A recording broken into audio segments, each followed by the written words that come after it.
लेकिन आज स्थिति ये है कि देश के किसान, मैं देश की इसलिए बात कर रहा हूं कि पंजाब, हरियाणा और पश्चिमी उत्तर प्रदेश तो दिल्ली के पास है, ये यहाँ आ सकते हैं और इसलिए आए हैं। वरना नासिक से लेके लाखों की तादाद में लोग मुंबई गए, पवार साहब ने एड्रेस किया उनको, और दक्षिण भारत में कई जगह लाखों की संख्या में लोगों ने रैलियां की, इन कानूनों के खिलाफ विरोध प्रदर्शन किया।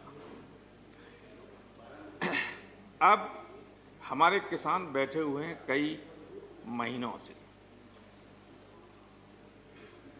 तमाम किसानों की जान जा चुकी है, सर्दी की वजह से, भूख की वजह से, अन्य तमाम कारणों से।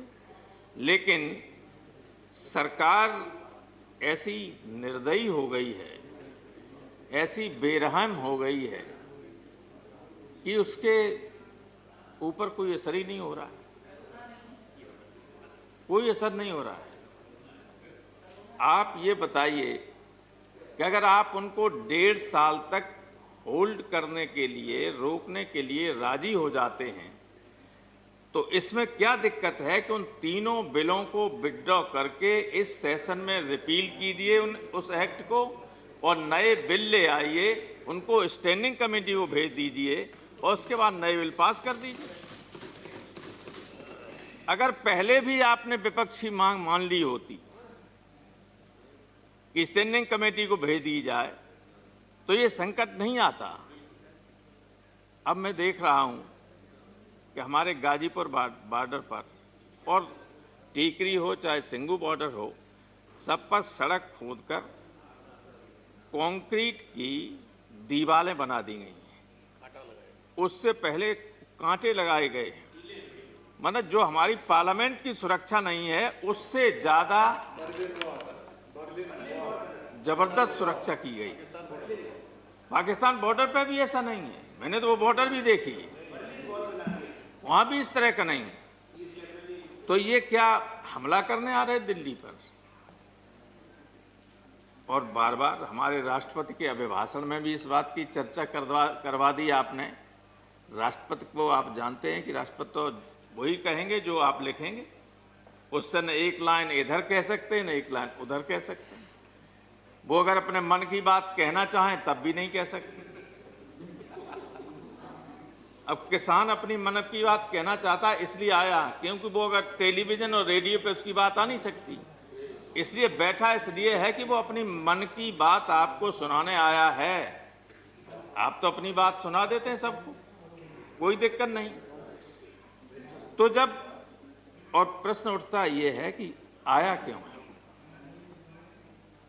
मेरा ये सवाल है कि आप कहते हैं कि किसानों के लिए कानून लाए, किसानों के लिए कानून लाए, किसान कहते हैं कि हमारे लिए कानून ठीक नहीं। जब उनके लिए ठीक नहीं, जिनके लिए लाए हो, तो आप क्यों जबरदस्ती उनके ऊपर लाद रहे हो कानून? वो कह रहे हैं कि हमारे लिए नुकसानदायक है, आप कह रहे हैं हम आपके लिए लाए।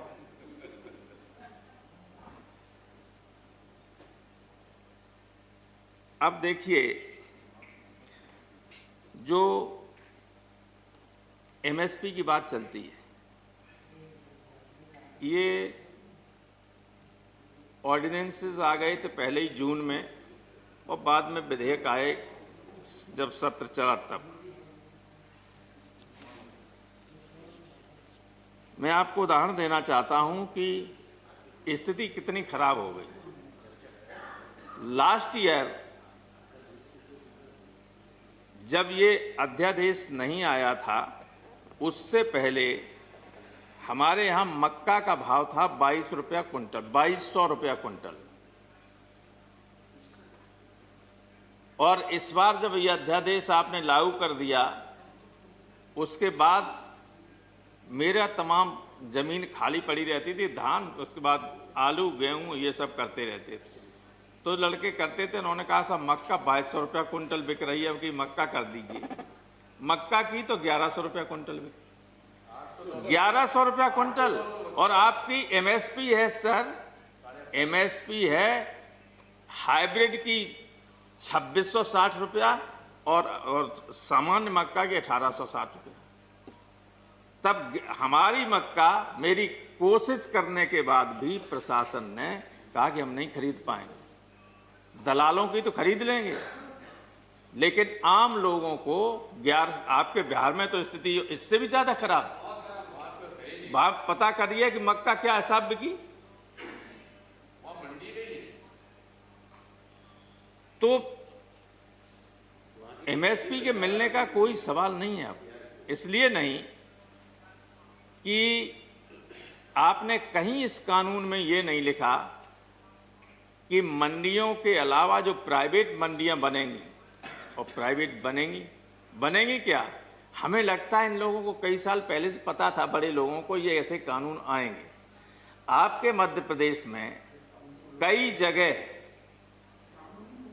एक बड़े व्यापारी ने, जिसका नाम रोज लोग देते, मैं नहीं लेना चाहता हूं, लेकिन कई करोड़ टन चावल और गेहूं भरने के लिए, रखने के लिए गोदामें बना ली। 4 साल से बन रही थी। दिग्विजय सिंह जी, माननीय दिग्विजय सिंह जी अच्छी तरह जानते हैं।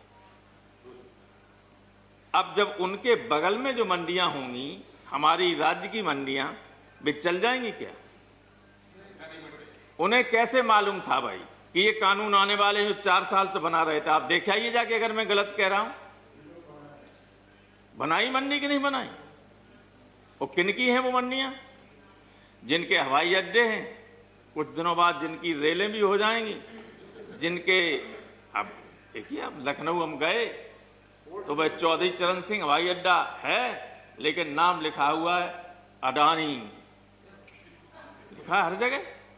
हर लखनऊ की हर सड़क पे उसके बॉर्डर लगा दिए गए, होर्डिंग।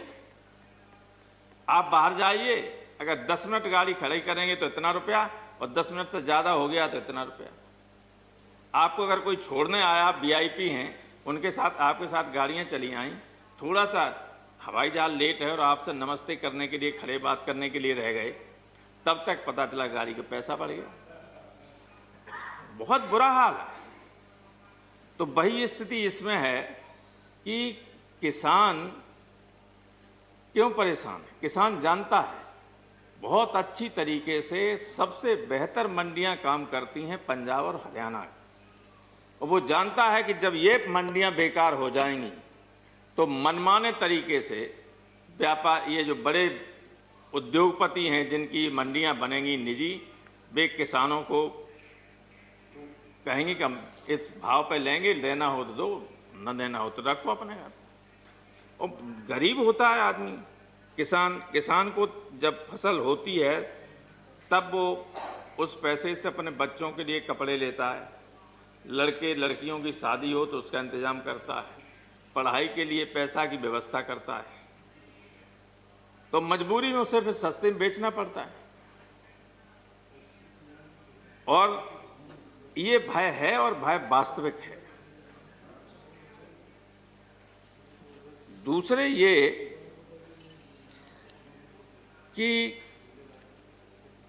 जो एक इसमें दूसरा बिल है कॉन्ट्रैक्ट फार्मिंग का।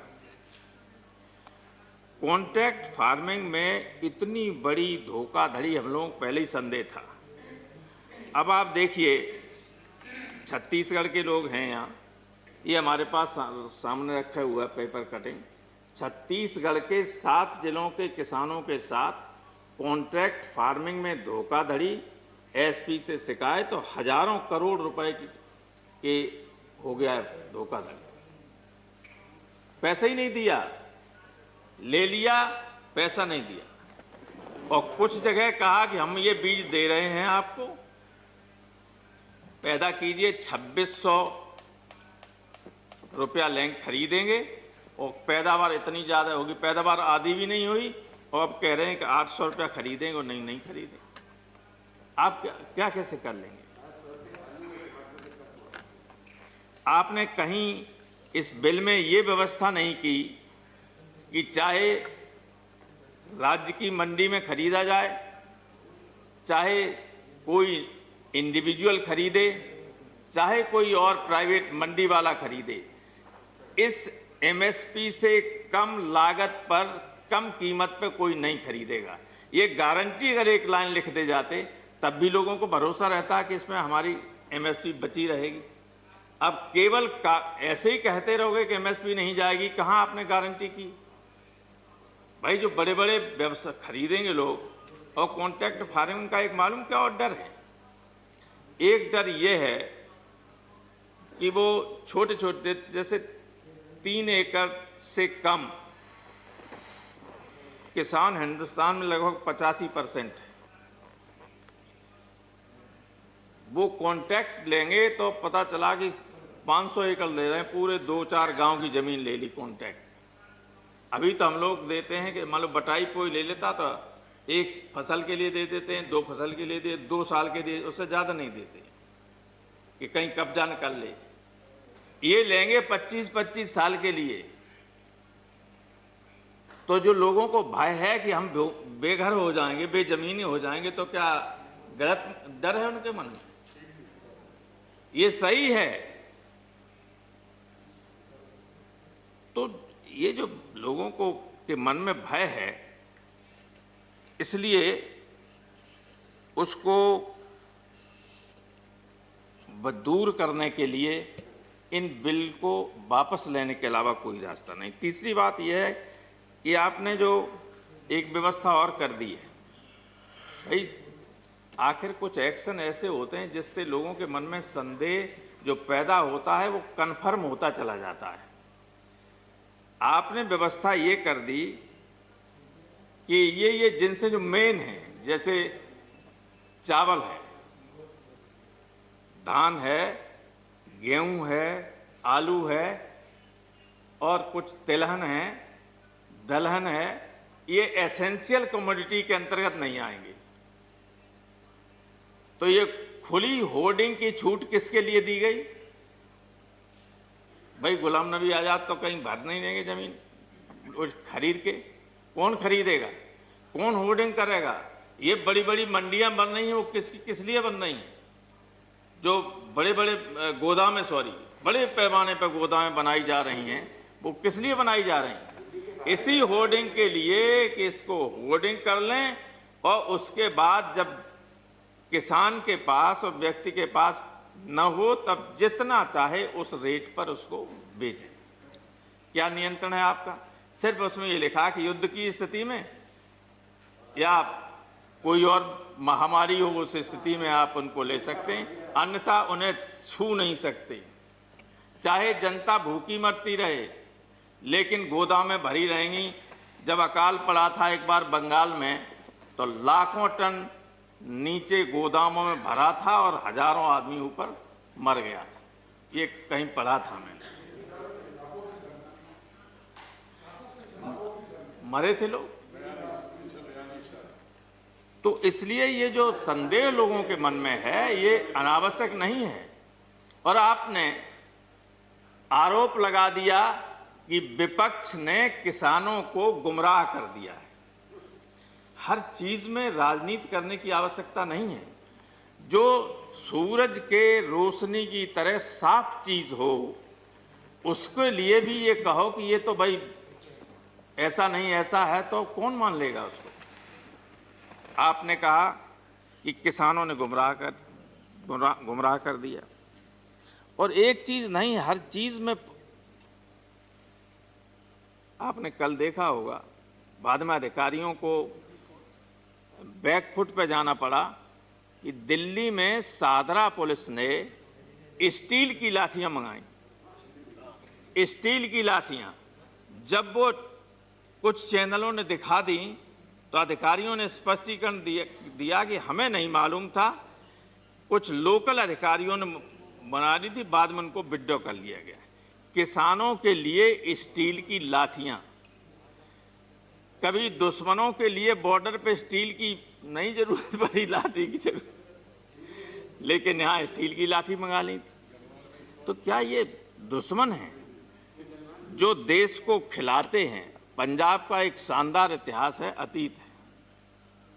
अतीत है। अगर पंजाब इतनी बड़े पैमाने, अब तो देश के दूसरे हिस्सों में भी बहुत बढ़िया खेती होने लगी, लेकिन एक स्थिति ऐसी थी जिसमें देश के बड़े हिस्से को खिलाने पिलाने का काम पंजाब करता था। देश की सीमाओं पर बड़े पैमाने पर उनके घरों से जाने वाले लड़के हैं। और मैं ये आप भी जानते हैं और हम सब जानते हैं कि जितने किसान परिवारों के लोग हैं वे न केवल खेती पैदा करके लोगों के पेट भरने का काम करते हैं, बल्कि हमारी पुलिस और सेना में जो लोग हैं, बॉर्डर पर जो सीमाओं की रक्षा करते हैं, देश में जो लॉ एंड ऑर्डर को बनाए रखने का काम करते हैं, वे जवान भी इन्हीं किसानों के परिवारों से आते हैं। ये उन परिवारों से नहीं आते हैं जो जिनके लिए आप लोग काम कर रहे हैं। आपको काम करना चाहिए इनके लिए, आप कर रहे हैं उनके लिए जिनके आसपास का, जिनके रिश्तेदार और खानदान कोई सेना में जा ही नहीं सकता है। नहीं दे, अगर उनके सामने गोली चला दी जाए तो गिर पड़ेंगे, है क्या? लेकिन देश का धन सारा इकट्ठा कर लें और उनकी मदद हो रही। भाई ये क्या दिक्कत है कि किसान कह रहे हैं कि वापस कर लिए। इसमें प्रतिष्ठा का प्रश्न क्या? अगर हम कहते, अगर विपक्ष कहता, पॉलिटिकल पार्टीज कहती कि आप विड्रॉ कर लीजिए, आप मत करो, लेकिन किसान किसी राजनीतिक दल का नहीं है, किसी राजनीतिक दल से प्रेरित नहीं है, बल्कि जो लोग बैठे हुए उन्होंने कहा है कि कोई राजनीतिक दल का व्यक्ति हमारे मंच से भाषण नहीं कर सकता, बैठ सकता है नीचे लेकिन मंच पर नहीं जा सकता है। कहा है कि नहीं कहा? तो उसमें आपकी क्या प्रतिष्ठा गिरी जा रही है? जब गुलाम नबी साहब बता रहे थे, जो उन्होंने उदाहरण 3 दिए, वो 100% सत्य और तथ्यात्मक हैं। जब अंग्रेज किसानों की बात को मान सकता है और कानून को वापस ले सकता है,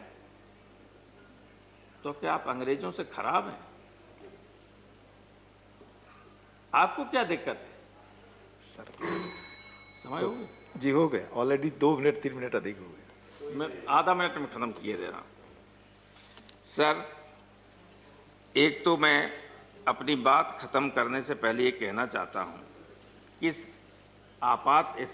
पेंडेमिक में भी अकेले खेती ही ऐसी थी जिसने जीडीपी को रोके रखा। कुछ हमारी खेती का योगदान 20% है, 14% से बढ़ के 20% हो गया, क्योंकि और जीडीपी डाउन हो गई थी। लेकिन खेती ने आपकी इज्जत रखने की काम किया, लोग देश को बचाने का काम किया।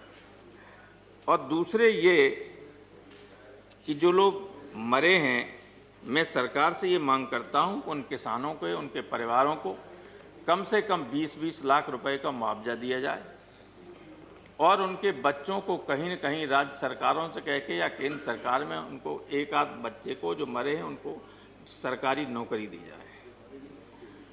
और हमारे गुरु उदय प्रताप सिंह ने एक बार लिखा था इसी पे कि खेत में मेहनत तुमने की, तुम्ही को तंगी का डर हो, तुम्हारे घर में दिया जले रोशनी और कहीं पर हो, उठो ये नीलकंठ तीसरे नेत्र की याद दिलाता हूँ, तुम्हें आवाज़ लगाता हूँ। तो ये किसानों को इस सदन के माध्यम से मैं आवाज़ देना चाहता हूँ कि एक हो सारे देश के। इन्हें तो अभी ये घमंड है कि हम बाहर से मंगा लें, तुम मत दो अन्न, हम बाहर से मंगा लेंगे। हाँ, ये कर सकते हैं, ये कर सकते हैं, लेकिन कितने दिनों तक कर सकते हैं? ऐसा नहीं है कि किसान जिस दिन विद्रोह पर उतर आएगा तो बड़े बड़े लोग सत्ता में नहीं रहते हैं। ये किसी को घमंड नहीं रहना चाहिए कि हमेशा सत्ता में बने रहें। इसलिए लोगों की बात सुनिए, लोकतंत्र है, देश की बड़ी आबादी वो है, बैठे हुए लोग, उनको मनाइए। वे आपको मना रहे हैं, ये समझिए एहसान कर रहे हैं आप पे। आप उनसे कहिए आप जाइए, हम ये विड्रॉ करेंगे बिल और नए बिल लाएंगे जिसमें उनसे भी पूछा जाएगा, उनके संगठनों से पूछा जाएगा और उसके हिसाब से संशोधित कानून लाए जाएंगे। बहुत बहुत धन्यवाद। धन्यवाद, धन्यवाद प्रोफेसर राम गोपाल जी।